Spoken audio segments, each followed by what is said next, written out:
ओम नमो भगवते वासुदेवाय। ओम नमो भगवते वासुदेवाय। ओम नमो भगवते वासुदेवाय।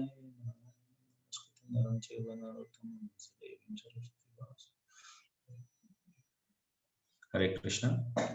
तो भगवत गीता के दूसरे अध्याय गीता का सार में हम लोग श्लोक संख्या 29 और 30 करेंगे।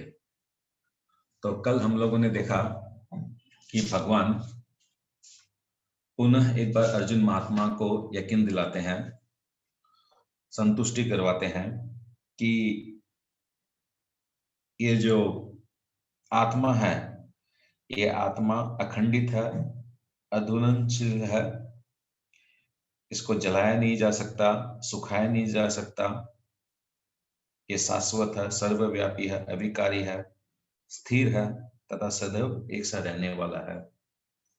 ये आत्मा अव्यक्त है, अकल्पनीय है और ये अविकार्य है।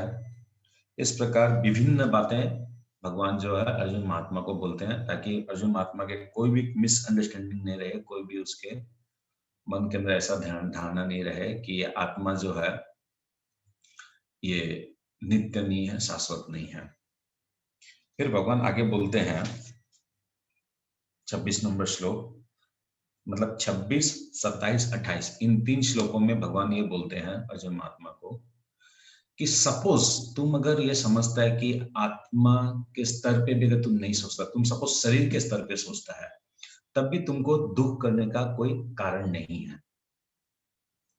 क्योंकि यहाँ पर प्रभुपाद बोलते हैं कि इस 26, 27, 28 नंबर तीनों श्लोकों में बताते हैं कि ये दार्शनिक सिद्धांत है और कुछ नास्तिकवादी है जो आत्मा को नहीं समझते हैं, आत्मा को नहीं मानते हैं। तो जो आत्मा को नहीं मानते हैं, जो नास्तिक प्रवृत्ति के जो व्यक्ति हैं, उनके लिए भगवान ने ये 26, 27, 28 ये 3 श्लोकों को बताया है। तो 26 नंबर श्लोक में हम लोगों ने देखा कि कुछ दार्शनिक लोग हैं, सिद्धांत के लोग हैं, वो बोलते हैं कि कुछ केमिकल रिएक्शन से ये ह्यूमन बॉडी फॉर्म होता है।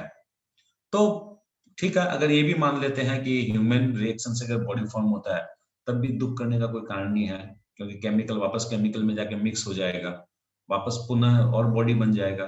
तो इसमें कोई डरने का या फिर इसमें भयभीत होने का या फिर इसमें दुख करने का कोई कारण नहीं दिख रहा था। उसी प्रकार 27 नंबर श्लोक में बोलते हैं कि जो शरीर जो मनुष्य को मिलता है, एक शरीर छोड़ने के बाद जो दूसरा शरीर जो मिलता है, वो उसको कर्मों के अनुसार मिलता है। जैसे जैसे उसकी कर्म थी, इसकी मनोवृत्ति थी, उसकी मन बुद्धि अहंकार थी, उसी प्रकार जो उसको पुनः दोबारा उसको शरीर उसी कर्मों के अनुसार उसको मिलते हैं। तो इसका मतलब क्या हो गया कि इस बॉडी को अगर छोड़ेगा तो उसके कर्म बंधन से वो मुक्त हो गया, बल्कि ये तो अच्छा ही तो है, इसमें भी क्या प्रॉब्लम है। तो अगर वो बॉडी कंसेप्ट से भी अगर अर्जुन महात्मा देख रहा है और उसके भीष्म पितामह या गुरु द्रोणाचार्य अगर उन लोग शरीर छोड़ते हैं, तब भी अर्जुन के लिए दुख करने का कोई कारण नहीं है। फिर उसी प्रकार 28 नंबर श्लोक में भगवान आगे उसको बोलते हैं। इस 28 नंबर श्लोक को आज हम लोग थोड़ा सा डिटेल्स में समझेंगे, थोड़ा सा इसको ड्राइंग के माध्यम से भी समझने का इसको कोशिश करेंगे।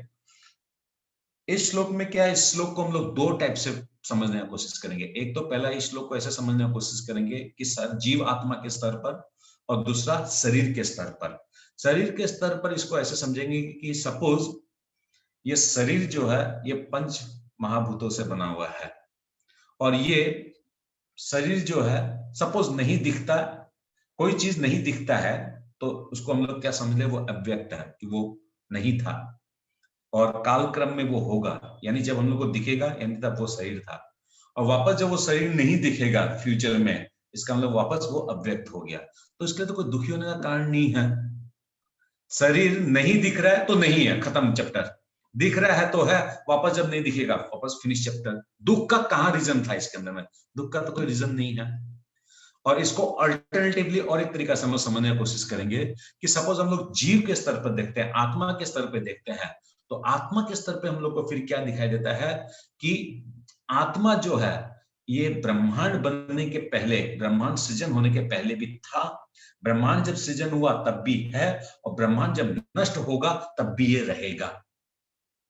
आप लोग समझे कि बॉडी के स्तर पे अगर मैनिफेस्टेशन होता है, वो नहीं है, कोई बात नहीं, जब है तब तो है बॉडी, वापस बॉडी नहीं रहेगा, कोई बात नहीं, मगर आत्मा जो है वो था, है और रहेगा। अभी ये आत्मा और बॉडी का क्या चक्कर है, किस टाइप से ये फॉर्म हो रहा है, कैसे डिफॉर्म हो रहा है, इसको हम लोग थोड़ा समझने का कोशिश करेंगे। इतना कोई एक मतलब टफ विषय नहीं है, मगर फिर भी सिंपल हम लोग इस श्लोक में सिंपल ये बोल रहे हैं भगवान, इस 28 नंबर श्लोक में, जेतु अर्जुन महात्मा शरीर के स्तर से अगर देख रहा है तो भी उसको चिंता करने का बात नहीं है। ये शरीर तुमको नहीं दिख रहा है, इसका मतलब ये नहीं है कि ये शरीर ये आत्मा नहीं है। तुमको शरीर अगर दिख रहा है तब भी तुमको चिंता करने, तुमको डरने का बात नहीं है, और तुमको जब नहीं दिखेगा तब भी तुमको घबराने का बात नहीं है, ये बोलना चाह रहे हैं। तो अभी इस श्लोक में हम लोग क्या समझने की कोशिश करते हैं, थोड़ा सा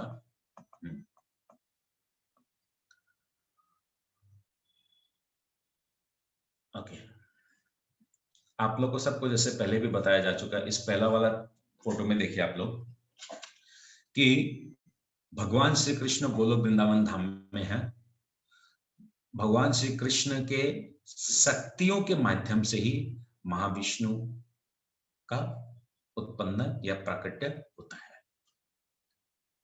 अभी महाविष्णु क्या करते हैं, सांस लेते हैं और सांस छोड़ते हैं। ये जो महाविष्णु जो है ये कहाँ है, ये कारण जल में है, कारण सागर में है। तो देखिए यहाँ पर ये लेटे हुए हैं और यहाँ पर कोई इनके नाभि में से कुछ नहीं निकला है और इनकी सेवा भी यहाँ कोई नहीं कर रहा है, यानी ये अकेले यहाँ है।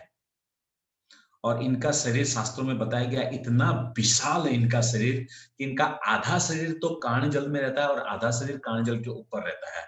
इतना विशाल इनका मतलब विड्थ ऑफ द बॉडी है इनका। तो यहां महाविष्णु क्या करते हैं, श्वास लेते हैं और श्वास छोड़ते हैं। जब ये श्वास लेते हैं महाविष्णु, तो आप लोग को ये जो गोल गोल गोल गोल जो दिखाई दे रहा है, ये सब एक एक एक एक एक एक एक एक ब्रह्मांड है। एक एक ब्रह्मांड यानी इस टाइप से देखिए, महाविष्णु जो है कारण सागर में ऐसे जितने बार सांस छोड़ते हैं उतने बार उनके रोम छिद्र से, ये जो शरीर का जो रोम होता है, चूल का जो छेदा जो होता है, पोर्स ऑफ द, ये जो होता है पोर्स, इसमें से उनके बॉडी में से उतने ब्रह्मांड निकलते हैं। और वापस जब वो सांस लेते हैं तो जितने ब्रह्मांड है वापस महाविष्णु के अंदर में समा जाते हैं। तो यानी महाविष्णु एक सांस लेने और एक सांस छोड़ने में कितना फर्क होता है, कितना ड्यूरेशन ऑफ टाइम होता है, ये हम लोग के कल्पना के ही बाहर है। अभी ये जितने भी ब्रह्मांड है, हर ब्रह्मांड में एक एक सूर्य होता है, हर ब्रह्मांड में अपना चंद्रमा होता है, हर ब्रह्मांड में अपना ब्रह्मा जी होता है। हर ब्रह्मांड में जैसे हम लोग ह्यूमन बॉडी में, जैसे हम लोग है यहाँ पर, हम लोग के पास गाछ है, पेड़ है, मछली है, सागर है, पहाड़ है, उस प्रकार हर ब्रह्मांड में भी जीव है और हर ब्रह्मांड का अपने अपने हिसाब से उसका आकृति है, अपने अपने हिसाब से उसका भगवान ने उसका सृजन किया। हो सकता है उसका डिजाइनिंग अलग हो सकता है उसका पहाड़ की जगह और कुछ होगा उसके पास, मगर सभी में ही कुछ ना कुछ मैनिफेस्टेशन और सभी में ही अपना अपना हिसाब से जीव है। अभी क्या हुआ, ये जो ब्रह्मांड जो बना, इस ब्रह्मांड को बनाने के बाद भगवान क्या करते हैं, इमीडिएटली अपने शक्ति के माध्यम से गर्भोदक्षाय विष्णु को बनाते हैं। गर्भोदक्षाय विष्णु जब अवतार होते हैं तो हम देख पाते हैं गर्भोदक्षाय विष्णु जो है वो गर्भोदक समुद्र में रहते हैं। वो थे कारण सागर में, ये है गर्भोदक सागर में। तो गर्भोदक सागर में हम देखते हैं भगवान जो अनंत शेषनाग में विश्राम कर रहे हैं और यहाँ पर लक्ष्मी जी उनका पाद सेवन कर रही है और ब्रह्मा जी जो है ये गर्भोदक्षाय विष्णु के नाभि कमल से, पेट के नाभि में से ब्रह्मा जी निकले हैं। तो अभी ये गर्भोदक्षाय विष्णु क्या करते हैं, ये गर्भोदक्षाय विष्णु जो है, महाविष्णु ने ब्रह्मांड का सृजन कर दिया, मगर हम जीव आत्माओं का जो पालन करने का जो ड्यूटी है वो गर्भोदक्षाय विष्णु करते हैं। और ब्रह्मा जी क्या करते हैं? ब्रह्मा जी जो अच्छा, ब्रह्मा जी का जो है, ये ब्रह्मा जी एक पोस्ट है। ब्रह्मा जी किसी व्यक्ति का नाम नहीं है। ब्रह्मा जी सिलेक्टेड, जिस टाइप से प्रेसिडेंट ऑफ इंडिया एक सिलेक्टेड बॉडी होता है, उस टाइप से ब्रह्मा जी जो है, ये भगवान के पास वेरियस ऑप्शंस रहते हैं। उस ऑप्शंस में से किसी एक पर्टिकुलर व्यक्ति को ब्रह्मा जी का पोस्ट दिया जाता है। ब्रह्मा जी का वो पोस्ट को संभालते हैं। और ब्रह्मा जी की उम्र रहती है 100 साल, ओनली 100 इयर्स। मगर ये 100 इयर्स जो है, ये हम लोग का 100 इयर्स के समान नहीं है। हम लोग का कई करोड़ों करोड़ों करोड़ों अरबों हम लोग का जब ईयर्स जब होता है, तब जाकर ब्रह्मा जी का वो 100 साल होता है। अभी क्या हो रहा है कि गर्भोदक्षाय विष्णु से ये पृथ्वी जो ब्रह्मांड जो बना उसका सृजन हो रहा है। तो गर्भोदक्षाय विष्णु क्या करते हैं? इमीडिएटली इस टाइप से पोजीशन लेते हैं, जैसे हम लोग से जो बोलता है यूनिवर्स, इंटायर यूनिवर्स है ये। इसमें अर्थ, मार्स, जुपिटर, नेपच्यून, प्लूटो सब कुछ है, एवरीथिंग है। इवन इसके अलावा क्या है कि इसको भूर भुव स्वः, हम लोग जो बोलते हैं ना, भूर भुव स्वः। भूर मतलब हो गया, भूर इज द मिडिल पोर्शन। हम लोग के टोटल इस ब्रह्मांड में 14 लोक है। 14 लोक के अंदर सबसे मिडिल पोर्शन में जो है वो ये पृथ्वी है, यानी भू है। भू के ऊपर है भूअर, भूअर के ऊपर है स्वर्गलोक, स्वर्गलोक के ऊपर है महरलोक, महरलोक के ऊपर है जनलोक, जनलोक के ऊपर है तपलोक, तपलोक के ऊपर है सत्यलोक। सत्यलोक मतलब जहां ब्रह्मा जी रहते हैं, उसको ब्रह्मलोक भी बोलते हैं। और इस भूलोक के नीचे जो है वो है आताल, वितल, सुतल, तलातल, महातल, रसाल, रसातल, पाताल। तो इस प्रकार से जो है ये लोग जो है हम लोग के इस पृथ्वी लोक के नीचे है। अब ये बात जो हो रहा है, ये हम लोग का ब्रह्मांड का बात हो रहा है। जो असंख्य कोटि जो ब्रह्मांड जो फॉर्म होते हैं, उसका बात नहीं हो रहा है। ये सिर्फ हम लोग का ब्रह्मांड का बात हो रहा है। इसके अंदर और एक चीज ध्यान रखिएगा, हम लोग का बहुत बार इसमें स्वर्ग लोक में बोलते हैं 33 कोटि देवी देवता रहते हैं। तो ये तो 33 कोटि देवी देवता जब लोग बोलते हैं ना, ये 33 करोड़ को नहीं बोलते हैं। 33 कोटि मतलब 33 पावरफुल, वेरी वेरी पावरफुल देवतास होते हैं, जिसके अंदर 2 अश्विनी कुमार आते हैं, 11 रुद्र आते हैं, और इस टाइप से आते हैं। वो हम लोग को आएगा, भगवत गीता में आगे आएगा किनको ये बोला जाता है। तो उसी प्रकार क्या होता है कि ये जो सप्तर्षि, अच्छा, जनलोक में जो है सप्तर्षि लोग रहते हैं, और फिर स्वर्ग लोक को इंद्रलोक कहते हैं, और भूलोक का तो हम लोग का हो गया, ब्रह्मा जी का लोक सत्यलोक हो गया।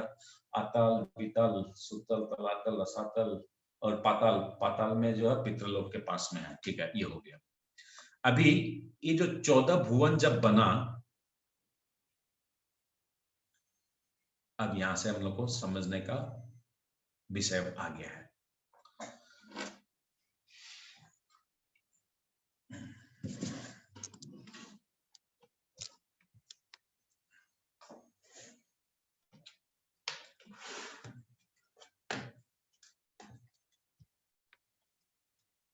हम लोग का ये ब्रह्मांड जब बना, ये ब्रह्मांड जब बना, यहाँ पर ब्रह्मा जी आसीन है। अभी क्या है, इस ब्रह्मांड क्रियाशील नहीं है, ये ब्रह्मांड न्यूट्रल है। ब्रह्मांड क्रियाशील नहीं है। और इस ब्रह्मांड के ऊपर में 7 लेयर होते हैं। ये 7 लेयर जो है, एक का जो साइज जो है वो 10,000 माइल्स बड़ा होता है एक का। तो क्या होता है, इसके ऊपर जो है, इसके ऊपर जो है, इस 7 ये 8 जो बना है, ये 8 लेयर के ऊपर में जो है वो है कारण सागर। ये देखिए यहाँ पर, ये कारण सागर जो है इस 8 लेयर के ऊपर में, आप लोग लेफ्ट साइड में देख सकते हैं, यहाँ पर ये लेयर का फोटो बनाया गया एकदम लेफ्ट हैंड साइड में टॉप में। देखिए आप लोग, येलो रंग का, ब्लू रंग का, इस टाइप का 2 लेयर दिखाई दे रहा है, और टोटल इस टाइप के 8 लेयर है। अभी क्या है, इन लेयरों का नाम दिया गया है। क्या नाम दिया गया है? पहला लेयर है मन, फिर है बुद्धि, फिर है अहंकार, फिर है आकाश, आकाश, फिर है वायु, फिर अग्नि,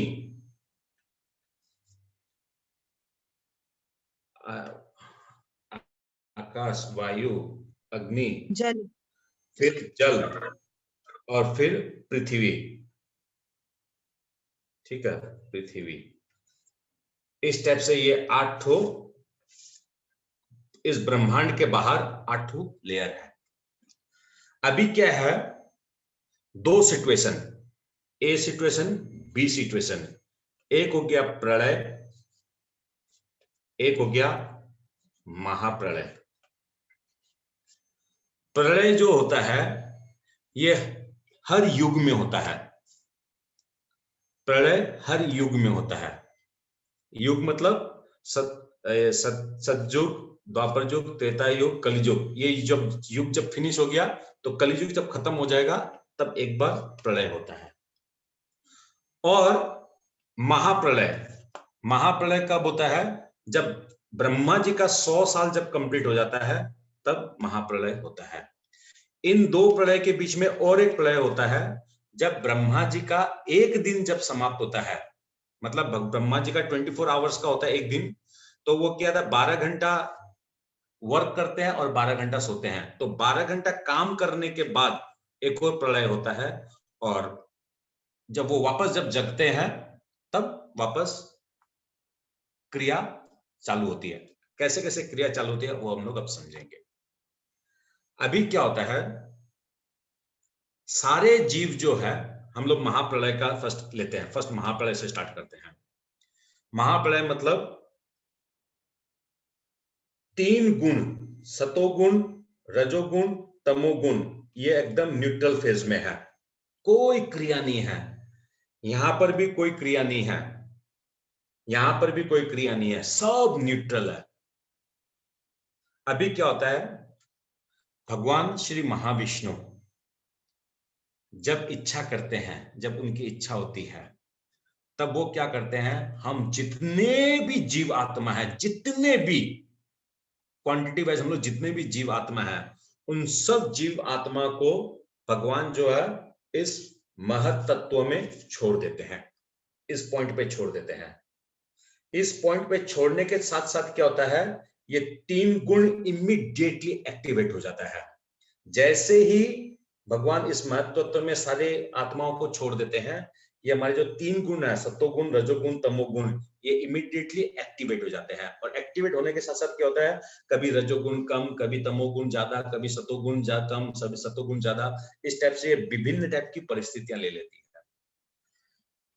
और ये जो आत्मा, जो भगवान जिन जीवों को जो यहां जो छोड़ते हैं, इन जीवों के पिछले जो कर्मों के अनुसार, पिछले उन लोग के जो इच्छाएं थी वगैरह थी, उस हिसाब से उन लोग क्या करते हैं, इमीडिएटली ये मन, बुद्धि, अहंकार में जैसे उन लोग प्रवेश करते हैं, इमीडिएटली सबको अपना अपना अपना अपना बॉडी शेप लेने के हिसाब से उन लोग तैयार हो जाता है। और बॉडी शेप उन लोग को फिर वापस जैसे जैसे उन लोग नीचे उतरते जाते हैं, वैसे वैसे उन लोग को एनिमल का है, पेड़ का है, मनुष्य का है, इंसान का है, काना बनेगा, घोड़ा बनेगा, लुल्ला बनेगा, कि लंगड़ा बनेगा, बुद्धिमान बनेगा, कि तेजस्वी बनेगा, कि वो कुत्ता बनेगा, बिल्ली बनेगा, सांप बनेगा, भूत बनेगा, जो भी उसको बनना है वो सारा का सारा यहां से वो होते हुए फिर वो अपने इन 14 का 14 भुवन में वो अपना ऑटोमेटिक वो चला जाएगा जहां उसको जाना है। हो सकता है वो पृथ्वी लोक में आए, हो सकता है वो ब्रह्म सतलोक में भी आ सकता है, हो सकता है वो महल लोक में आए, हो सकता है वो पितृलोक में जाए, हो सकता है वो आताल में जाए, पाताल में जाए, रसातल में जाए, तलातल में जाए, जहां उसको जाना है वो इमीडिएटली वहां से वो बॉडी का फॉर्म लेकर वो अपना क्रिया करना चालू कर देता है। अभी तो हम लोग क्या देखे कि इन लोगों को सबको बॉडी मिल गया और सबको अपने कर्मों के अनुसार से यहाँ पर एक के बाद एक के बाद एक के बाद बॉडी उन लोग लेता रहेगा, एक बॉडी छोड़ेगा, एक बॉडी लेता रहेगा, एक बॉडी छोड़ेगा, एक बॉडी उन लोग लेता रहेगा। मगर जब महाप्रलय होता है ब्रह्मा जी के 100 दिन 100 साल बाद, तब क्या होता है कि ये पूरा का पूरा जो ब्रह्मांड है, ये पूरा का पूरा जो मैनिफेस्टेशन है, ये पूरा का पूरा महाविष्णु में चला जाता है। इवन गर्भोदक्षाय विष्णु ये सब महाविष्णु में प्रवेश कर जाते हैं जब महाप्रलय होता है। मगर जब 4 युगों का जब प्रलय होता है तब क्या होता है, सारे जीव जो है वो गर्भोदक्षाय विष्णु में चले जाते हैं। उस टाइम पर वो महाविष्णु में नहीं जाते हैं, वो यहाँ पर गर्भोदक्षाय विष्णु के पास रहे। तो ब्रह्मा जी जैसे ये 4 युग का जब परिवर्तन होता है, 4 युग का परिवर्तन कुछ गैप होता है, उसके बाद इन सबको बॉडी या जो भी बॉडी मिलना है वो, अच्छा वो इस पृथ्वी लोक के लिए है। ये जो है, ये जो प्रलय जो होता है, छोटा वाला प्रलय जो होता है, ये सिर्फ इस पृथ्वी लोक के लिए है। वो ऐसा नहीं है कि महर लोक, जनन लोक, तप लोक, सतलोक, ये सब का भी प्रलय होता है, ऐसा नहीं है। जो ब्रह्मा जी आसीन थे वही ब्रह्मा जी रहेंगे एज इट इज, उसमें कोई चेंजेस परिवर्तन नहीं होगा। मगर जो यहाँ पर जीव जो थे, इस पृथ्वी लोक में जो जीव लोग थे, वो जीव लोक का जो है यहाँ पर सारा आते हैं। फिर यहाँ पर इन लोग का चेंजेस होता है, यहाँ पर बॉडी चेंजेस होता है, समय चेंजेस होता है, एवरीथिंग काल के साथ में सबका रिलेशन है। काल के साथ कैसे रिलेशन है वो हम लोग इस चार्ट से समझते हैं। देखिए कि प्रधान अवस्था जो मैं आप लोगों को बताया ना, 3 गुण जो है समान रहते हैं, उसको बोलते हैं प्रधान अवस्था। तो महाविष्णु जब इसमें आत्मा जीवों को जब छोड़ देते हैं तो काल और जीव दोनों ही एक्टिव हो जाते हैं, और साथ में तीनों गुण भी एक्टिव हो जाते हैं। तो तीनों गुण एक्टिव होने के साथ साथ क्या होता है, जो तमोगुण है, तमोगुण से अहंकार उत्पन्न होता है, और अहंकार से वापस सतोगुण, रजोगुण, तमोगुण उत्पन्न होते हैं। और फिर सतोगुण से क्या आता है, सतोगुण को हम लोग बोलते हैं, सतोगुण से उत्पन्न होता है मन और 10 देवता उत्पन्न होते हैं। और रजोगुण से प्राण और 10 इंद्रियां, 10 कर्म इंद्रिया, 10 ज्ञान इंद्रिया उत्पन्न होती है। और तमोगुण से पंच महाभूत। अभी पंच महाभूत का कैसा खेल होता है, पंच महाभूत मतलब हम लोग क्या बोले, आकाश, वायु, अग्नि, जल और पृथ्वी या भूमि, जो भी बोलिए, पृथ्वी। अभी क्या होता है, आकाश में क्या होता है, आकाश में शब्द, हम लोग को ये आवाज जो सुनता है, हम जो बोल रहे हैं, आप सुन रहे हैं, आप जो सुन रहे हैं हमको बोल रहे हैं, ये क्या होता है, जैसे ही आकाश फॉर्मेशन होता है, आकाश फॉर्म होने के साथ साथ क्या होता है, हम लोग का शब्द फॉर्मेशन हो जाता है, आवाज, साउंड फॉर्मेशन हो जाता है। और वायु जब आकाश से वायु फॉर्मेशन होता है, और वायु फॉर्म होने के साथ साथ क्या आता है हम लोग का स्पर्श, फील जो है, फीलिंग करना, बॉडी जो फील करता है हम लोग को, बॉडी को जो फील जो होता है वो वायु होने के साथ साथ उसको स्पर्श का, उसमें ऑटोमेटिक उसमें पोटेंशियलिटी आ जाता है। फिर वायु से बनता है अग्नि, और अग्नि से क्या आ जाता है, आकार आता है, अग्नि से आता है आकार, मतलब शेप। अग्नि से हर वस्तुओं के, जितने भी वस्तु हम लोग इस पृथ्वी लोक में इस दिखाई देते हैं, हर एक वस्तु को अपना अपना शेप मिल जाता है, लिविंग थिंग्स हो, नॉन लिविंग हो, मूवेबल हो, नॉन मूवेबल हो, सबको एक आकार मिल जाता है। अग्नि से आता है जल, और जल से आता है स्वाद। फिर क्या आ जाता है, ऑटोमेटिक हम लोग का हर चीजों में स्वाद आ जाता है, जिसमें जिस चीज का स्वाद आना चाहिए वो स्वाद आ जाता है। और जल से आता है पृथ्वी, और पृथ्वी से आ जाती है फिर गंध। गंध जो है वो पृथ्वी से आती है। तो इसी प्रकार जैसे ये सृष्टि होती है, उसी प्रकार से जब प्रलय होता है, महाप्रलय जब होता है, तब क्या होता है, पृथ्वी जो है वो जल में समाता है, जल जो है वो अग्नि में समाता है, अग्नि जो है वो वायु में समाता है, वायु जो है आकाश में समाता है। और आकाश में समाने के साथ साथ क्या होता है, आकाश जो है, ये जो 8 जो आप लोग को बताया गया, 8 है ये 8 जो आप लोग को लेयर्स, 8 जो लेयर्स बताए, उस लेयर्स में ये आकाश रूप में जाके स्थगित हो जाता है। ठीक है, अभी ये सब इतना आप लोगों को समझने का जरूरत नहीं है, तो जस्ट कल एक तो टॉपिक चढ़ा उठा बोल के बताया है, नहीं तो ये सब इतना जानने का जरूरत नहीं है। अभी आप लोग को 1 साल बाद, 1.5 साल बाद भागवतम में ये सब बताया जाएगा। ये तो सिर्फ इसलिए है कि थोड़ा सा कंसेप्शन, बस अभी से थोड़ा सा कंसेप्शन बना रहे तो हम लोग को आगे जाके समझने में आसान होगा। अच्छा, इस ड्राइंग में फिर मैंने और कुछ बनाया गया नहीं।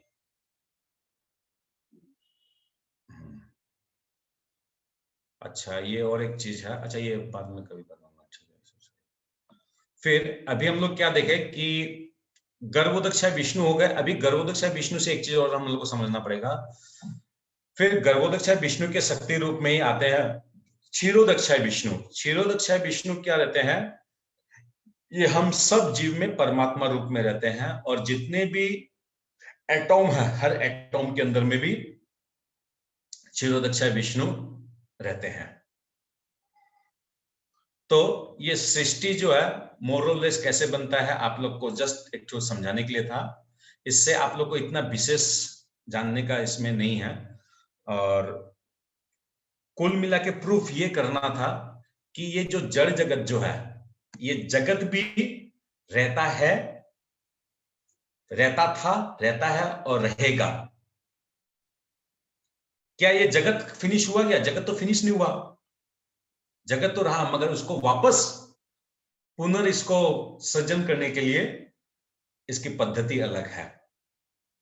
हो सकता है महाविष्णु में जाके समा जा रहा है, वापस महाविष्णु से निकल रहा है। जिस प्रकार से ब्रह्मांड ये मटेरियल मैनिफेस्टेशन हो रहा है, उसी प्रकार हम लोग का जीव का भी मैनिफेस्टेशन हो रहा है। ये जो ब्रह्मांड जो है ये मीनिंगलेस है अगर जीव नहीं है तो इसके अंदर में।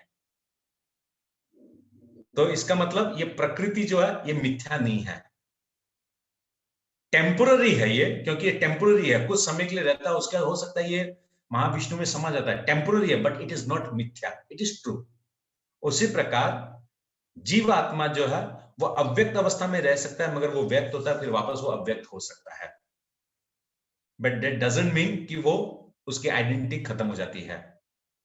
उसी प्रकार मनुष्य शरीर में हम लोग, मनुष्य लोग भी अगर रहते हैं, हम लोग अव्यक्त रहते हैं, शरीर रूप में नहीं है, मगर शरीर रूप में आते हैं, वापस हम लोग शरीर रूप को छोड़ देते हैं। इसका मतलब ये नहीं है कि शरीर नहीं था या नहीं है, या शरीर अगर है तो उसके लिए दुख करने का कोई कारण नहीं है। ऑटोमेटिक आएगा, शरीर में ऑटोमेटिक मिला, ऑटोमेटिक शरीर छूटेगा, फिनिश नहीं होगा, शरीर भी फिनिश नहीं होगा, शरीर वापस वापस मिलेगा, तो इसमें दुख करने का कोई कारण नहीं है।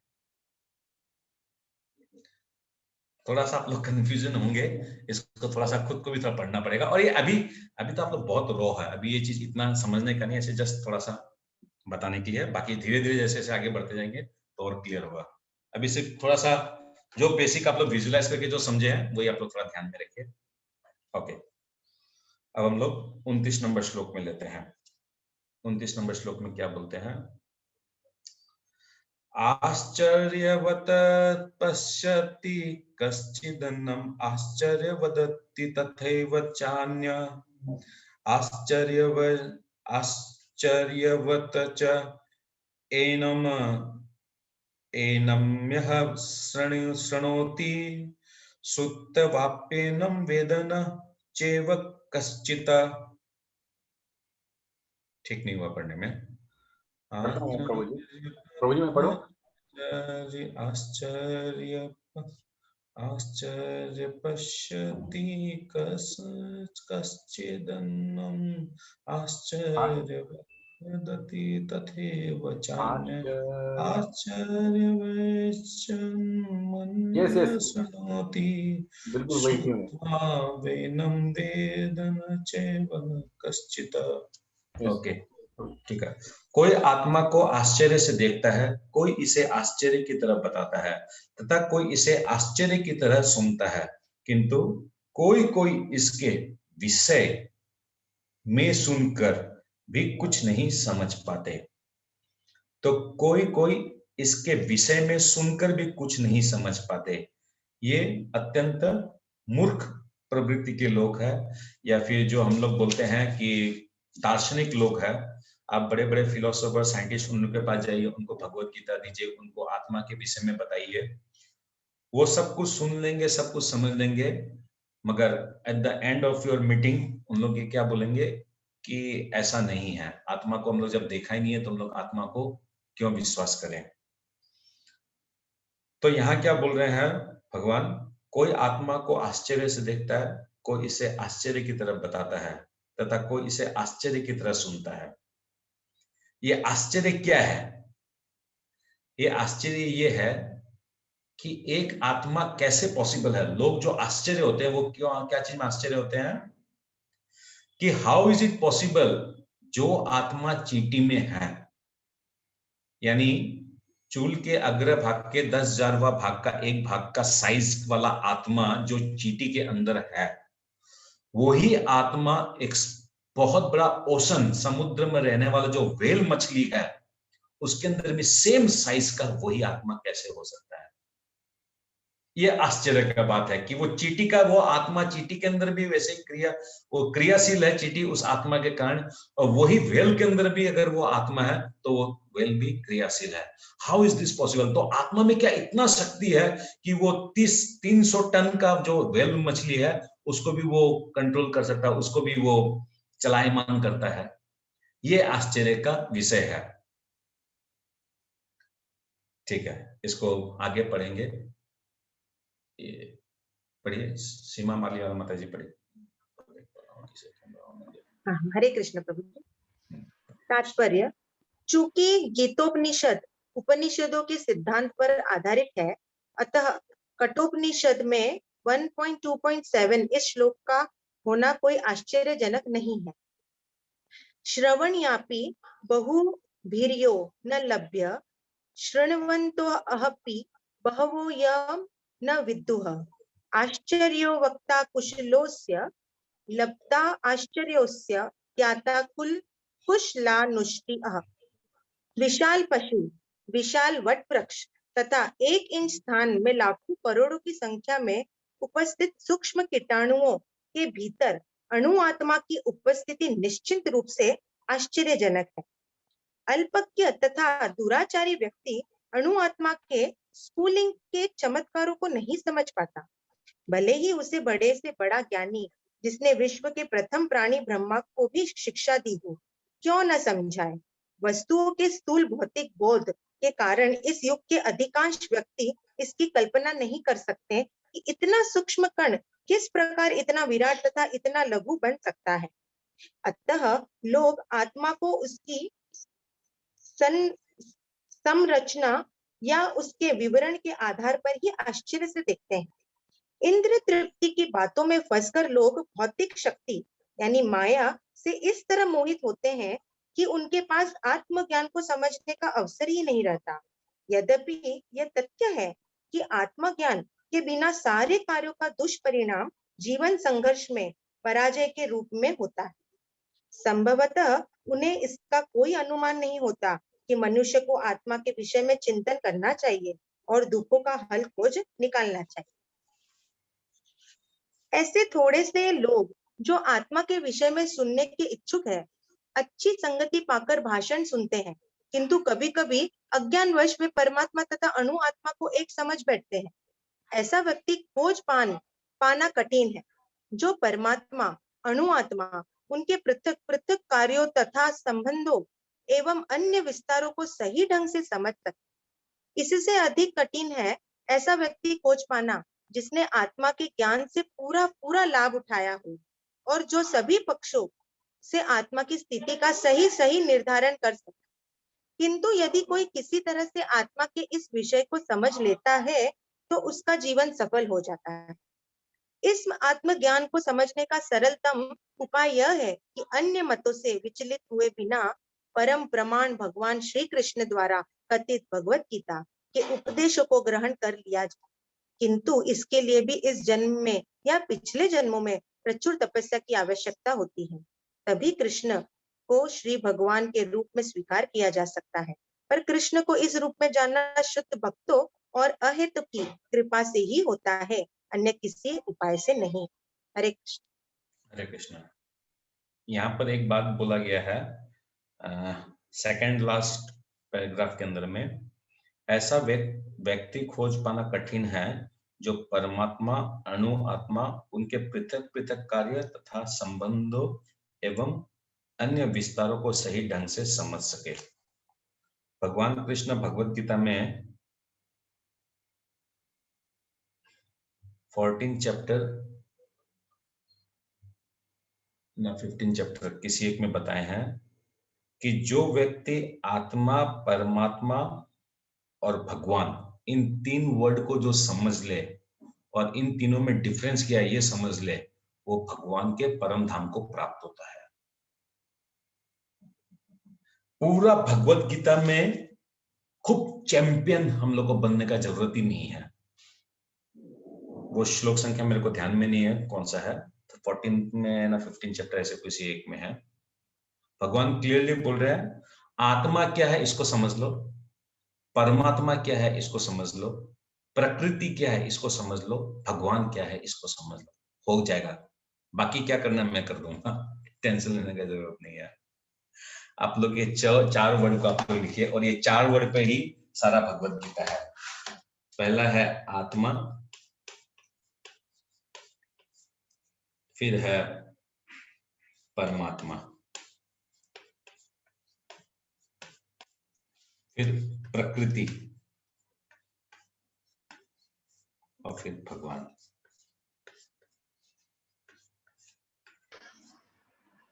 इन चारों में क्या सिमिलरिटी है, इन चारों का रिलेशन क्या है, इन चारों में डिफरेंस क्या है, ये अगर कोई समझ लिया वो भगवत गीता समझ गया। ये अभी जो आप लोगों को मैनिफेस्टेशन जो समझाया, ये हुआ वो हुआ, ये इसमें गिरा वो उसमें गिरा, फिर ये इसमें वो हुआ, फिर प्रलय में ये हुआ, महाप्रलय में हुआ, सब भूल जाइए, सब बेकार है।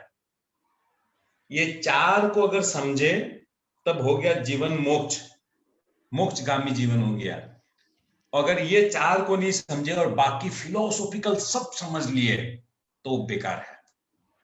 सिंपल, वेरी वेरी सिंपल और सरल लैंग्वेज में आप लोग सिर्फ इन चीजों को समझने की कोशिश कीजिएगा, जिसके अंदर आत्मा के ऊपर में जो ऑलमोस्ट आप लोग को भगवान ने जो बताया, प्रभुपाद ने जो हम लोग को समझाने की कोशिश करा, वो ऑलमोस्ट कंप्लीट हो गया है।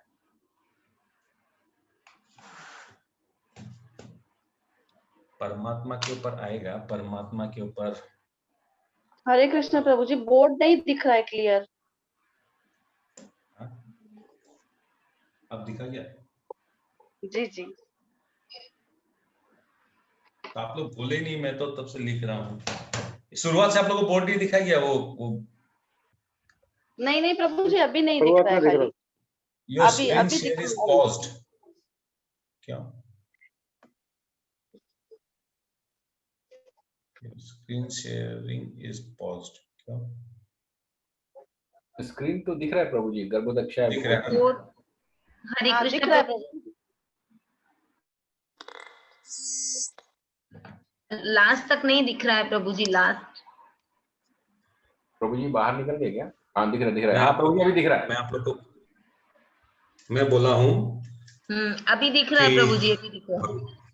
भगवत गीता में कुल 5 विषयों में बताया गया है। भगवान बोले कि मैं 5 विषयों में भगवत गीता को बताता हूँ, और मेरा ऐसा मानना है कि अभी जो आप लोगों को मैं जो समझाया ना, कॉस्मिक मैनिफेस्टो, इतना कुछ, और इसके पहले भी बहुत कुछ बताया, वो सब कुछ नहीं जानकर अगर हम लोग का कंसेप्शन ये क्लियर हो जाए, आत्मा का डेफिनेशन क्या है, आत्मा का कैरेक्टरिस्टिक्स क्या है, आत्मा क्या है, परमात्मा का डेफिनेशन क्या है, क्या कैरेक्टरिस्टिक्स है, आत्मा और परमात्मा में क्या रिलेशन है, आत्मा और प्रकृति में क्या रिलेशन है, प्रकृति और भगवान में क्या रिलेशन है, इन सब में आपस में फिर क्या रिलेशन है, और सेम टू सेम इन चारों में डिफरेंस क्या है। सिमिलरिटी और डिफरेंस अगर इन चारों को हम लोग समझ जाए, दैट इज सफिशिएंट। और ये इसको अगर समझ जाए, उसको जीवन में उतार ले, तो हम लोग को भगवत प्राप्ति भी होगी। ये भी भगवान श्लोक में बता दिए हैं एक जगह।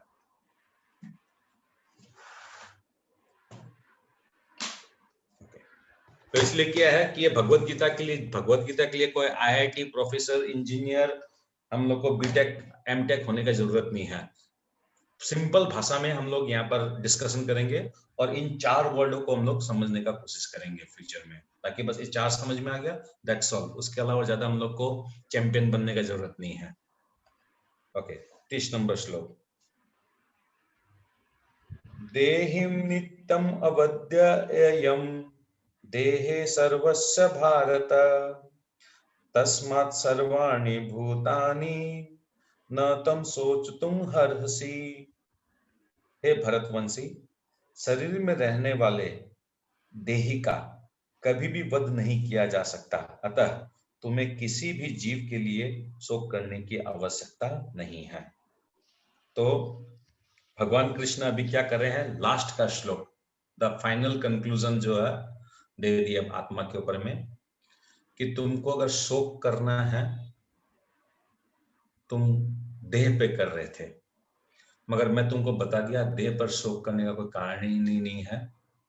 तुमको तो मेन आत्मा है, और आत्मा पे शोक करने का कोई कारण नहीं है, क्योंकि आत्मा जो है ये अजन्मा है, ये शाश्वत है, ये नित्य है।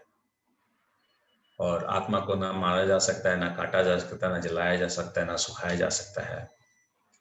आत्मा को जो है हम लोग इस भौतिक आंखों से हम लोग नहीं देख सकते हैं, उसको हम लोग प्रामाणिक गुरु के माध्यम से, भगवत गीता के से अगर हम लोग देखेंगे तब आत्मा को देख पाएंगे और समझ पाएंगे।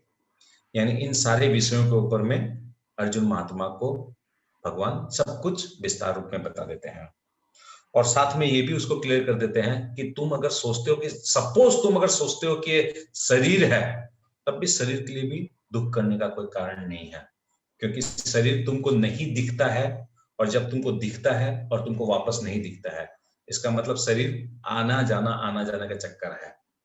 तुम उसके लिए भी तुम चिंता मत करो। तात्पर्य, अब भगवान अविकारी आत्मा विषयक अपना उपदेश समाप्त कर रहे हैं। अमर आत्मा, यानी भगवान यहां पर अब क्या वो कर दिए, एस्टेब्लिश कर दिए। क्या एस्टेब्लिश कर दिए? ये आत्मा अमर है। तो अमर आत्मा का अनेक प्रकार से वर्णन करते हुए भगवान कृष्ण ने आत्मा को अमर तथा शरीर को नाशवान सिद्ध कर दिया। तो शरीर के लिए दुख नहीं करना है। हम लोग का बहुत बार होता है, किसी को पैरालिसिस हो जाता है कि शरीर धीरे धीरे नाश हो रहा है, धीरे धीरे शरीर बुढ़ापा की तरफ जा रहा है, तो उसके लिए दुखी होने का कोई कारण नहीं है। काल चक्र है, काल चक्र में ये शरीर जो है जीर्ण होगा, शरीर समाप्त होगा, शरीर के लिए दुख नहीं करना है। हाँ, जिसके लिए दुख करना है, जिसके लिए तकलीफ करना है, जिसके लिए असंतुष्ट रहना है, वो है आत्मा।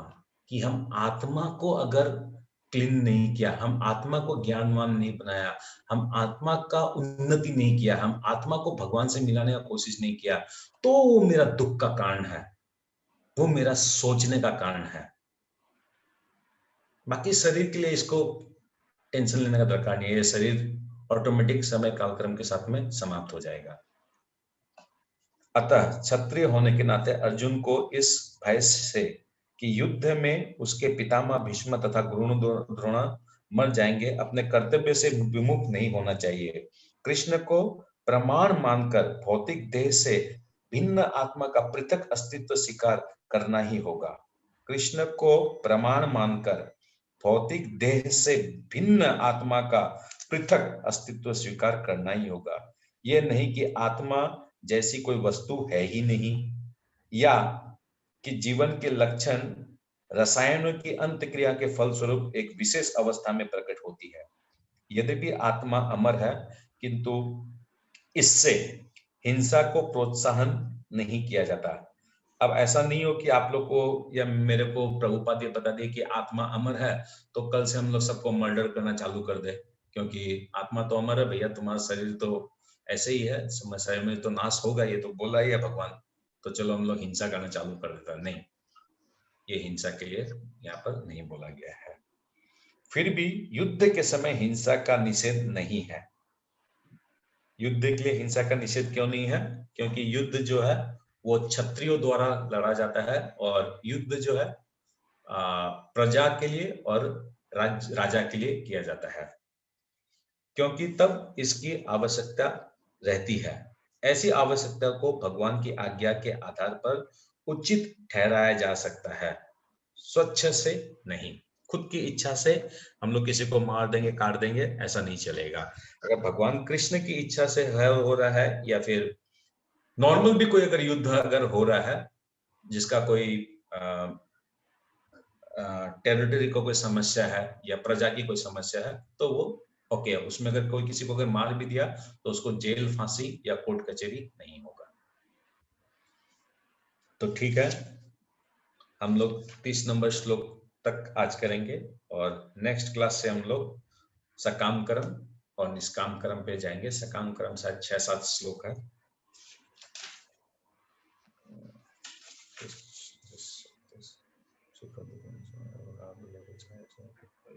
हाँ, 38, 8 श्लोक 31 से 38 तक। 8 श्लोक है, ठीक है। तो ठीक है, हम लोग अभी यहीं विराम देंगे आज। श्रीमद् भगवद गीता यथारूप की जय, शिला प्रभुपाद की जय। ओम तत्सत। किसी का कोई प्रश्न है?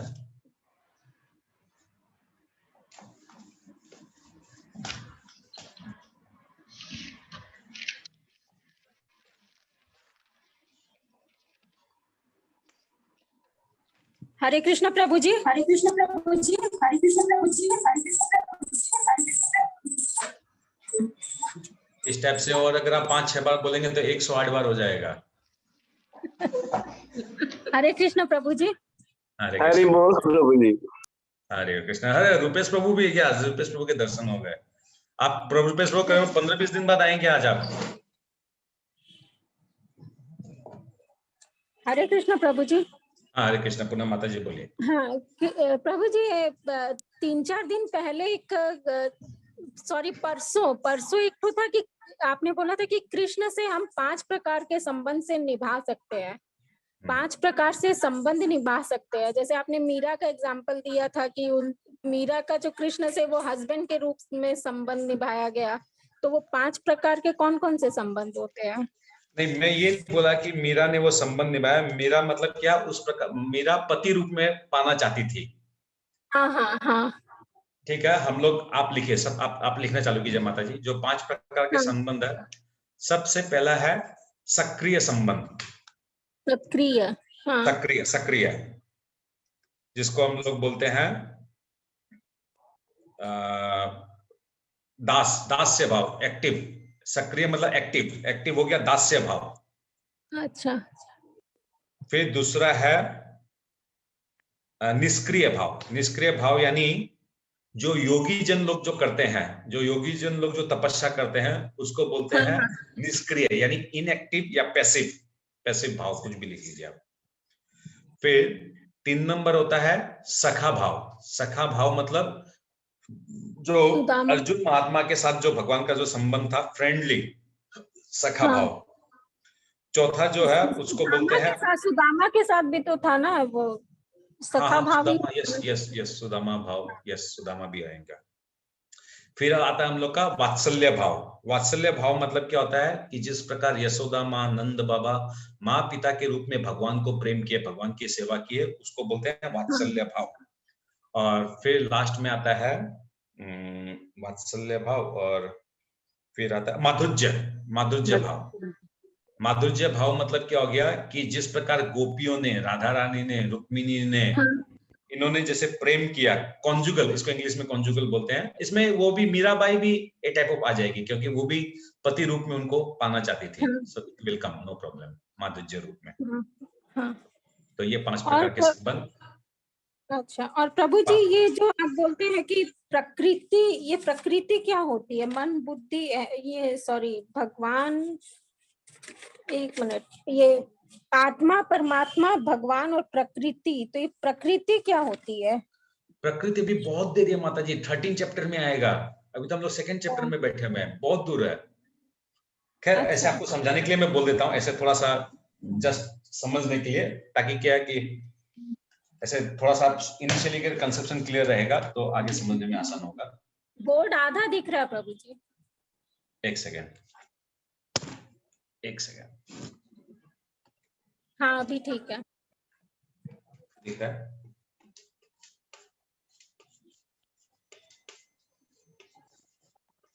मेरा हिंदी स्पेलिंग पे आप लोग मत जाइएगा, हाँ, क्योंकि मैं कसम से बोलता हूँ, मैं हिंदी बिल्कुल भी नहीं जानता हूँ। तो मेरा छोटा ही बड़ा ही किधर कुछ भी लग सकता है, मगर आप लोग समझ जाइएगा, मेरा भाव को समझिएगा आप लोग, बाकी मेरा स्पेलिंग में मत जाइएगा। ये प्रकृति जो है, प्रकृति मतलब जड़ जगत। तो ये जड़ जगत क्या है? ये जड़ जगत है माया।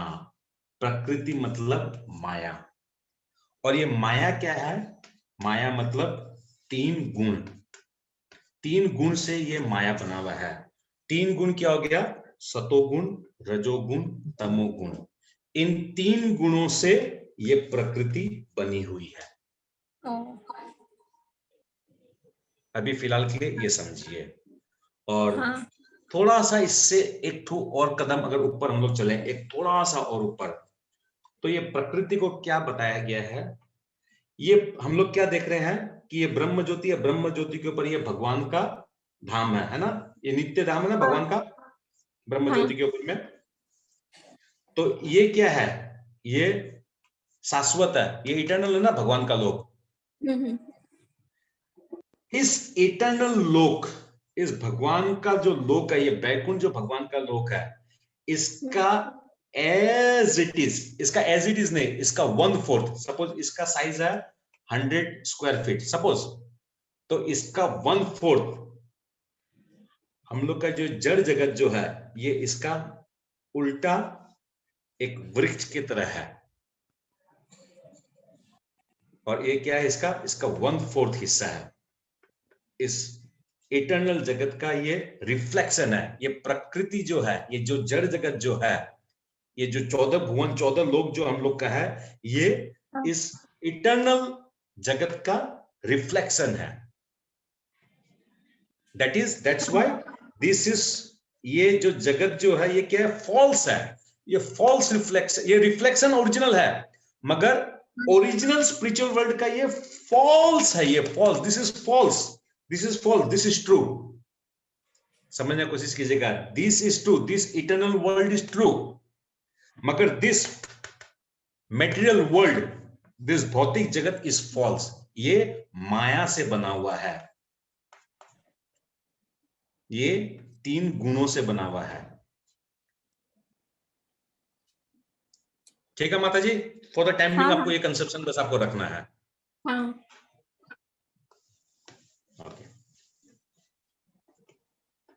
ये आएगा अभी जो प्रश्न जो कर रहे हैं माता जी, सब आएगा। प्रकृति पुरुष काल, प्रकृति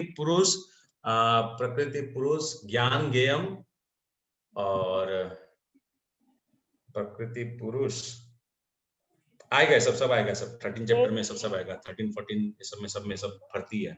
प्रकृति तो 14 के ऊपर तो पूरा भर्ती है कि ये 3 गुण क्या है, कैसे काम करता है, सतोगुण में किस टाइप से लोग रहते हैं, कार्य कैसे किया जाता है, डोनेशन कैसे होता है, चैरिटी कैसे होता है, सब आएगा, टोटल आएगा, डोंट वरी।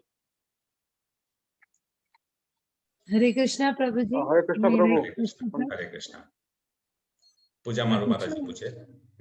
मतलब इससे रिलेटेड नहीं है, मुझे मतलब ये पूछ रहा था, सुबह जब माला फेरने के लिए जगते हैं ना प्रभु जी, तो मैं ना पता नहीं बिल्कुल मन नहीं लगता है, नींद भी आते रहती है और भगवान से ऐसा लगता भी नहीं कि प्रेम भी करते हैं, मन नहीं होता है माला फेरने का, जबरदस्ती करते हैं।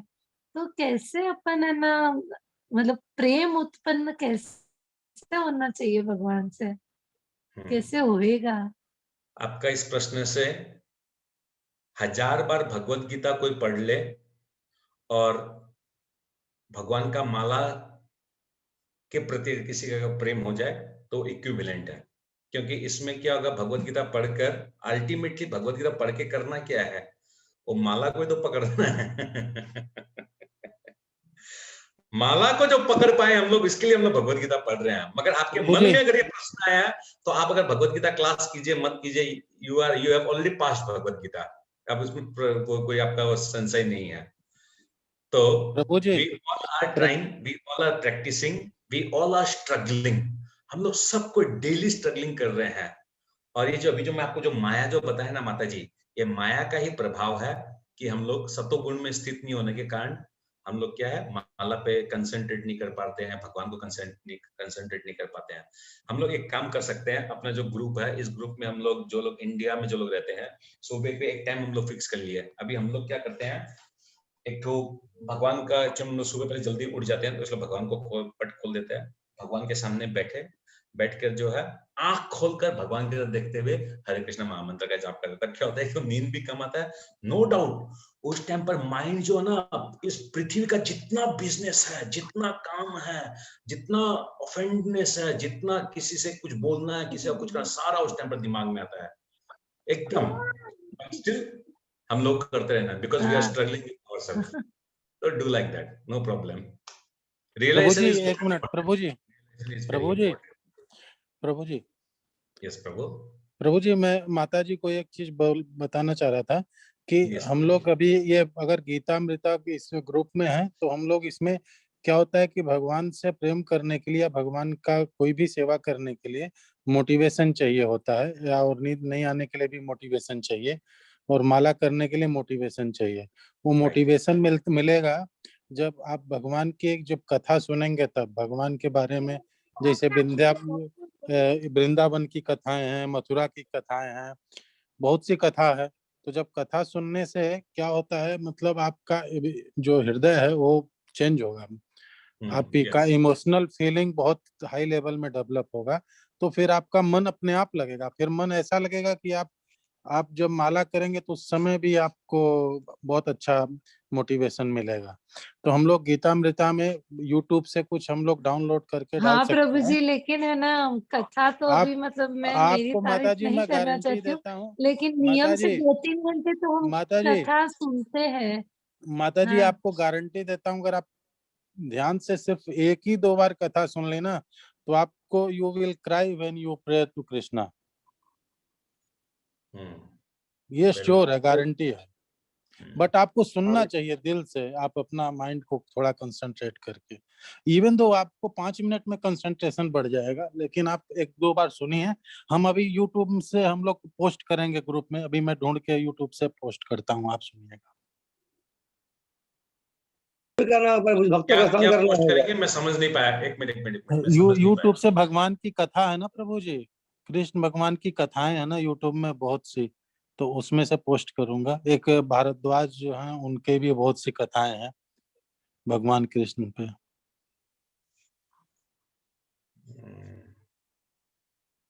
अच्छा, किसी का और कोई प्रश्न? हरे कृष्ण प्रभु। हरे कृष्ण प्रभु जी।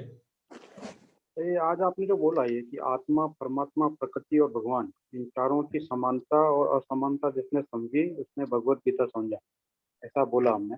और ये जो चैप्टर 1 से पहले जब हम भूमिका पढ़ रहे थे, तब एक आया था कथन कि भगवत गीता की विषय वस्तु में 5 मूल सत्यों का ज्ञान है। इसमें था ईश्वर, जीव, प्रकृति, काल और कर्म। तो इन दोनों में कोई डिफरेंस है या ये समानांतर ही है दोनों? क्योंकि उधर 5 वस्तु था उसमें। नहीं, और आज 4 नहीं, वो 5, यस प्रभु, वो जो 5 टॉपिक जो है जिसपे भगवत गीता है, वो तो चैप्टर वाइज आएंगे सारे।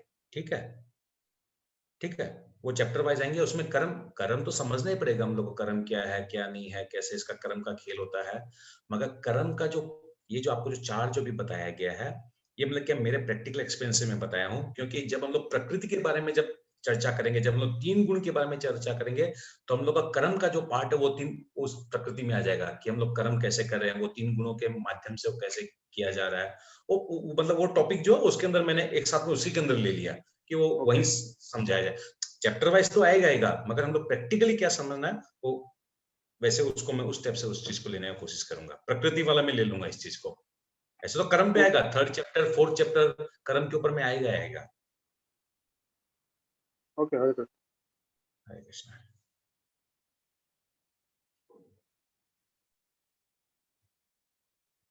प्रभु जी, एक है ना रिक्वेस्ट करनी थी आपसे, है ना, सुबह उठने का भी, जैसे एकादशी के दिन आप है ना हमको ये बना के दिए है ना चार्ट कि कितने बजे उठे, कितनी माला फेरे, वैसे हर रोज सुबह उठने का भी आप हमसे थोड़ा पूछिए ना, और कितनी माला फेरे, क्या करे।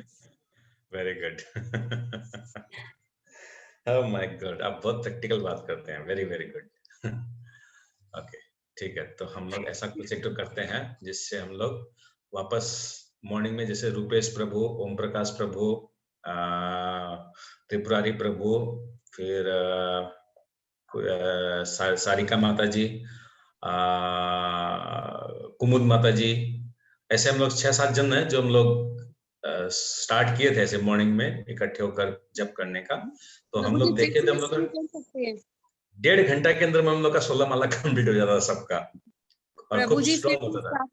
सेशन मॉर्निंग वाला, मॉर्निंग का स्टार्ट करें ना, ठीक है, तो कल मॉर्निंग से स्टार्ट करें अपने लोग। हाँ श्योर। ओके, तो ठीक है, तो हम लोग का ये जो जूम जो आईडी है ये सब सेम रहेगा। टाइमिंग क्या करें, 5 बजे का ना 5:30 बजे का? 5:30। 5:30 का, ठीक है। हम लोग ऐसे करेंगे, जैसे मैं थोड़ा सा जल्दी उठता हूँ तो मैं 5 बजे से अपना चैंटिंग स्टार्ट कर दूंगा, कोई प्रॉब्लम नहीं है, और 5:15 पे मैं लॉगिन करूंगा। उसके बाद जो जैसे लॉगिन कर सकेगा वो करता रहेगा, कोई 5:15 पे करे, कोई 5:20 पे करे, कोई 5:30 पे करे, जो जैसे करे वो वैसे लॉगिन करता जाएगा। तो आप देखेंगे उस पर कंसंट्रेशन लेवल भी बहुत अच्छा होता है। और एक्चुअली में महामंत्र है क्या, जानते हैं क्या? कि मैं जो बोल रहा हूं वो मैं सुनता रहूं, भगवान का नाम। अभी क्या होता है जब हम लोग ग्रुप में करते हैं, सपोज मैं जो बोल रहा हूं अगर मैं नहीं भी सुन पा रहा हूं, सामने वाला जो बोल रहा है वो नॉन स्टॉप 1.5 घंटा 2 घंटा मेरे कान में जा रहा है, तो that will pure my heart. और एक इंपॉर्टेंट चीज आप रेड पेन से लिख लीजिए, भक्ति महामंत्र सब चीज शुद्ध होगा, ये डिपेंड करता है खाने के ऊपर। सारा खेल खाने से है। हम लोग किस टाइप से कुकिंग कर रहे हैं और किस टाइप से हम लोग खा रहे हैं, उसको भगवान को भोग लगा रहे हैं नहीं लगा रहे हैं। जो बना रहा है खाना वो कोई नौकर नौकरानी बना रहा है या घर का आदमी बना रहा है, किस भावना में वो खाने को बनाता है, कुकिंग किस टाइप से करता है, सारा खेल कुकिंग का है। टोटल खेल भक्ति में कुकिंग से रिलेटेड है। क्या खा रहा है हम लोग, कैसे खा रहा है, किसके हाथ का बनाया हुआ खा रहा है, जहां तहां नुक्कड़ गली कुछ पुचका वाला पापड़ी वाला चाट वाला उसके यहाँ खा रहा है, कि हम लोग सिर्फ घर में बनाया हुआ खा रहा है, या फिर किसके घर में जा रहा है, हर किसी के घर में जाके हम लोग चावल वोल खा लिया, या फिर मैं पूनम पूनम माता जी का प्रभु अनंत प्रभु, हम लोग तीन जन एक जगह मिले और एक ही थाली में हम लोग लेके खा रहे हैं, कि तीनों जन अलग अलग थाली में अपना सेपरेट सेपरेट खा रहे हैं। सब चीज जो है ना ये कर्म का खेल, सब कुछ भक्ति का खेल, चैंटिंग में मन लगना, नींद आना, सारा खाने से रिलेटेड है। ओके, अभी लेकिन तो प्रभु जी है ना जॉइंट फैमिली में रहते हैं, तो जो कुक हमारे जैसे कुकिंग वाली है वो 20 इयर्स से वही कुक करती है, तो जॉइंट फैमिली में तो हम कुछ भूल भी नहीं सकते हैं। कोई बात नहीं, कोशिश उनको करते हैं कि करने किचन में महामंत्र लगा के रखते हैं, लेकिन वेरी फिर गुड, भी उतना कोई बात नहीं है, कोई बात नहीं, ये जैसे नहीं है। भगवान रखे वैसे हम लोग को चलना है। और मगर एक चीज ध्यान रखिए, आप कुकिंग उसको करने दीजिए, कोई बात नहीं है, मगर कम से कम भगवान को भोग तो आप लोग लगा सकते ना, घर वाले लोग। हाँ वो लगाते हैं। आप लोग जिस बर्तन में खाते हैं उसी बर्तन में से किसी एक बर्तन में भगवान को थोड़ा सा निकाल कर जो कुकिंग हुआ और उसको फिर भगवान को लगा दिए, है कि नहीं? हाँ। तो माता जी आप लोग कैसे, तो बर्तन होगा आप लोग का खाया हुआ बर्तन उस टाइप का? डिफरेंट बर्तन नहीं प्रभु जी, अलग बर्तन है, अलग बर्तन है, भगवान के अलग बर्तन है प्रभु जी, अलग है प्रभु जी। ठीक है, ठीक, मैं समझ गया। पूजा मारू माता जी से बात नहीं, आप लोग एकदम वो रुके, बीमारी तो निकालने दीजिए। आप लोग बीमारी तो पॉइंट पे आ गया था, बीमारी तो आप लोग बीच में बोल ही दिया आप लोग। क्या बोले मैं समझी पूजा मारू नहीं। माता जी। हाँ हाँ, यस, वेरी गुड, समझना नहीं था इन लोग का बात नहीं सुनना है, आप मेरा बात सुनिए। ये अभी आप जो भगवान को जो भोग जो लगाते हैं, वो हाँ। भगवान को भोग जो लगाते हैं वो कौन सा बर्तन में लगाते हैं? जो हम लोग का किचन में रहता है वो बर्तन में, कि आप लोग का बेडरूम में जो बर्तन रहता है उसमें, किस में लगाते हैं? बेडरूम में तो कोई बर्तन नहीं रहता, किचन में से जो भी खाना बनाया थाली परस के ले जाके भगवान को जिमाते मंदिर में। तो आपका जो है ना बीमारी का पहला ट्रीटमेंट तो यहाँ करना पड़ेगा, कि भगवान को हम लोग का खाया हुआ जूठा बर्तन में कभी भी भोग लगाना नहीं चाहिए। हरे कृष्ण प्रभु जी। भगवान एक सेकंड माता जी, एक सेकंड, आप हरे कृष्ण प्रभु जी। एक सेकंड माता जी, आऊंगा मैं, एक सेकंड, जस्ट प्लीज 1 मिनट। पूजा मारू माता जी, आप क्या कीजिए, कल ही बाजार से जाकर स्टील का ही बर्तन हो, चाहे या पॉट का हो, मतलब मिट्टी का हो, कोई भी बर्तन जो आपका अलाउ करता है आपको, भगवान के लिए ग्लास, बाटी, चम्मच, प्लेट सब एक्स्ट्रा से लेके आइए। इवन भगवान का बर्तन भी मांजने के लिए जो वो छोबा और वो होता हाँ है हाँ हाँ, वो अलग है। हाँ वो भी हाँ अलग से हाँ। होना चाहिए। भगवान का हम लोग का खाया हुआ हाँ बर्तन भी नहीं होना चाहिए और हम लोग का खाया हुआ वो भी नहीं होना चाहिए। और भगवान को जितना आइटम लगाया, सपोज आपने 5 आइटम बनाया और पानी का ग्लास दिया, तो पांचों का पांचों आइटम पे एक एक तुलसी पत्ता, पूर्ण तुलसी पत्ता। ऐसा नहीं है भोजन क्या करता है, तुलसी पत्ता एक पत्ता लेंगे फिर उसका 5 पार्ट कर देता है, फिर 5 पार्ट करके एक एक छोटा छोटा पार्ट डाल, ऐसा नहीं, एक एक पत्ता यानी एक एक पे रखे, फिर उसको मंदिर में रखे। अगर आप लोग बोले तो कल आप लोग को फिजिकल क्लास हम लोग देंगे कि भगवान को भोग कैसे लगता है, भगवान का आरती कैसे होता है, भगवान को उठाया कैसे जाता है, भगवान को सुलाया कैसे जाता है, वो हम लोग कर सकते हैं। तो क्या होता है कि भगवान को जो भोग जो लगाया, तुलसी लगा के भगवान को हरे कृष्ण महामंत्र का जाप किया 11 बार, उसके बाद 5 मिनट 10 मिनट रहने देना चाहिए और उसके बाद वापस थाली बजाकर भगवान का पट खोले और फिर जो आपने भोग लगाया उसको निकाले। उसको निकालकर जो बर्तन में आपका कुकिंग हुआ उसमें सब में उसको मिक्स कर दिए, तब क्या होगा, सारा का सारा जो कुकिंग किया आपने वो सारा का सारा प्रसाद हो गया। मगर ध्यान रखिएगा, जैसे हम लोग सपोज 20 लड्डू लेके आए, तो अभी क्या किया मिसेस, क्या की 2 लड्डू या 3 लड्डू का भोग लगाई, मगर अब वो 3 लड्डू को ले जाके वापस जहां पर 20 लड्डू था उसमें मिक्स नहीं कर देती है, नहीं तो क्या होगा 20 का 20 लड्डू भोग बन गया। अब उसको हम लोग फ्रिज में रखेंगे तो फ्रिज में हो जाएगा। तो हम लोग क्या करते हैं, लड्डू को क्या किया 3 भोग लगाए तो 3 भोग को ही हम लोग प्रसाद रूप में खा लिए, उसको वापस जाके डब्बा में जाके मिक्स नहीं करेगा। सब्जी बनाया, दाल बनाया, उसको फुल मिक्स कर लिया, उसको फिर हम लोग पूरा का पूरा जिस टोपिया में बनाया उस टोपिया में से निकाल के खा लिए, फिर हम लोग प्रसाद रूप में अपना बर्तन में, भगवान का बर्तन में। इवन भगवान का बर्तन से ऊपर से जल भी नहीं पीना चाहिए, भगवान का जल का ग्लास में से हम लोग को अपना खुद का जो ग्लास है उसमें डाल दिया, फिर भगवान का अलग, भगवान का जूठन पुटन ये सब नहीं करने का, सेपरेट, कंप्लीटली सेपरेट। ठीक है, आपका ऐसे ऐसे आप लोग बोलिएगा तो हम लोग धीरे धीरे बीमारी कहाँ है और इस प्रश्न से कितने जन का कल्याण होगा, कितना जन का कंसेप्शन क्लियर होगा। ठीक है, ओके। एक माता जी कुछ बोल रही थी, कौन माता जी थी? यस, स्वाति माता जी। हरे कृष्णा प्रभु जी, मैं थोड़ा निकलूंगा। Okay, thank you so much Prabhu, thank you so much Prabhu. Hare Krishna Prabhu. Hare Krishna Prabhu ji. हाँ माता जी बोलिए। हम केले के पत्ते में भी हम लगाते ना भोग, केले का पत्ता या पत्ते का जो प्लेट बनाते हैं ना, लगा सकते हैं, नो प्रॉब्लम, केला का पत्ता में लगा सकते हैं, मगर केला का पत्ता भी अगर लगाते हैं तो 2 सिस्टम है। एक तो वह हम लोग का खाया हुआ प्लेट के ऊपर हम लोगों ने केला पत्ता लगाया, और एक भगवान का प्लेट है उसके ऊपर केला पत्ता लगाया। आप केला पत्ता पे लगाइए, कागज का प्लेट में लगाइए, जिसमें लगाते लगाइए, द पॉइंट इज भगवान का प्लेट होना चाहिए। वो केला का पत्ता नहीं लगाइए कोई बात नहीं, केला का पत्ता किसी के ऊपर तो रखेंगे, किसी बेस के ऊपर में, वो बेस जो है वो भगवान का सेपरेट होना चाहिए, वो हम लोग का खाया हुआ जूठन प्लेट नहीं होना चाहिए। हाँ प्रभु जी, हाँ। हरे कृष्ण प्रभु जी। हरे कृष्णा माता जी। प्रभु जी एक बार वो फिर से बताइए ना, भोग की प्रक्रिया, तो कैसे भोग लगाते हैं? अब 10:05 हो गया आज का, तो यही आज समाप्त होता है। अब जो है हम लोग इसको